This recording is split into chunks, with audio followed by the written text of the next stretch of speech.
samay kàddu si bàyyib ku dib góor fa seen a kañ mbër ma ki yilif bàyyib góor kii bàyyib Moustapha di maami bàyyib góor moo ñu tere réer billaahi faal yaa wóor mooy ëbboori jàll mooy gindi ku nar a réer mooy jàllale mooy àggale mooy defar góor mooy yanu lu kenn attunutoon sa péyi buur dal yam fa sol ku ko sol billaahi mu daal di lay buur. asalaamaaleykum wa rahmatullahi taala wa barakaatu. ginnaaw bu ñu jëlee ci ren di sant Cheikhuna Cheikhul Khadim di suñu yaakaar tey rek di siyaar baax a baax di siyaare mbooleem ñi nga xam ne ñoo ngi fii tey ci kër Serigne Mbacké Madina rawatina tuutlaay gi nga xam ne ñooy waa Ahlu Khadim tey nag ñu ñëw fii ci bërëb bi nga xam ne mooy bërëb bu sell bërëb boo xam ne bu Serigne Touba gërëm bërëb boo xam ne laata Serigne Touba taxaw jumaay Touba fii la daan jullee ñu bërëb boo xam ne bërëb bu bëri njëriñ la. tey nañu taxaw nag ak kenn ko xam ne ci mbokk taalibe Ahlu Khadim ci suñu sëriñ di jàmbaar nag ci xasida yi di sëriñ Mouhamed Sougou sët ci sëriñ Jéeri Wadane Sougou sëriñ Mouhamed Sougou ñu ngi lay ziar. waaw asalaamaaleykum wa rahmatullah mbokki daara Ahlu Khadim ñu ngi leen ziar di leen jégalu ci fi yéex a def waxtaan bi di nuyu Baye Serigne Lo di ko ziar bu baax di ko ñaan suñu borom bàyyi ko suñu kanam ak Serigne Khadim Dieng ak ñeneen ñi si topp ñëpp di ziar mbokk yi di wax ne bis baa ngi daara jaa ngi sëñ bi nga digle comme bu sëñ digle ñu dañuy def rek du jëfe rek ndax ñun sëñ bi dong lañ fi nekkal asalaamaaleykum wa rahmatulah. jërëjëf sëñ Mouhamed tey nag mel ni yaa ngi fii ci bërëb bi nga xam ne nga ànd ak tamit Ahlu Khadim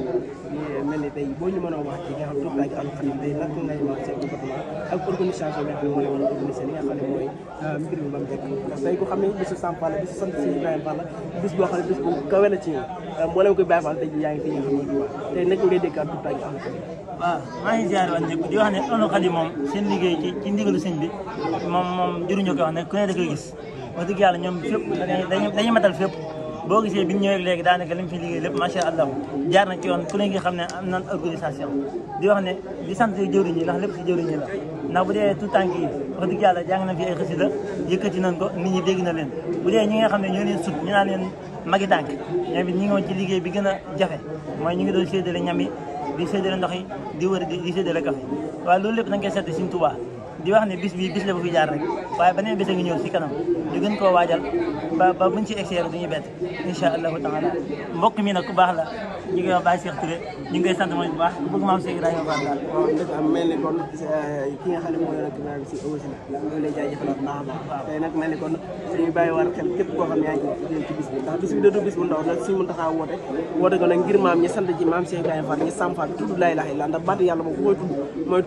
mooy tur woo xam ne maam dafa màgg ci yàlla laa ilaaha illa ndax tudd yàlla man tey jii maam naka nga mën a wax maanaam tey jii ñi nga xam ne ñooy waa ndaw Ahlu Khadim tey jii maam ci mbir boo leen dénkaat ay dénkaan yu ndaw yoo xam ne maam dañu leen koy dégg li ñu mën a soññee ko bis bi. waaw waa Ahlu Khadim moom tout temps yi nga xam ne ñoom ñoo nekk ci ñun li leen wax tout le temps mooy ñuy gën a farlu ci seen i mag tey digal seen i waajur te xam ne mbir mi dana metti waaye lépp nànk-nànk rek te xam ne suñu tubaab xës na leen ba xëcc incha allahu lépp baax di wax ne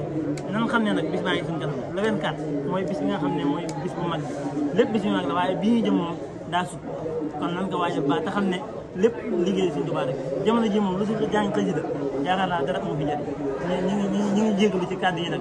lu ci jub rek ñu ngi koy sant borom Tuubaa lu ci dëngee rek xam nga ne ci ñun la. kon mbokk yi waaw asalaamaaleykum xaaral ma jërë ngeen jëf kon nag ñoo ko gisandoo tey nag ñu ngi fii ci nga xam ne mooy Touba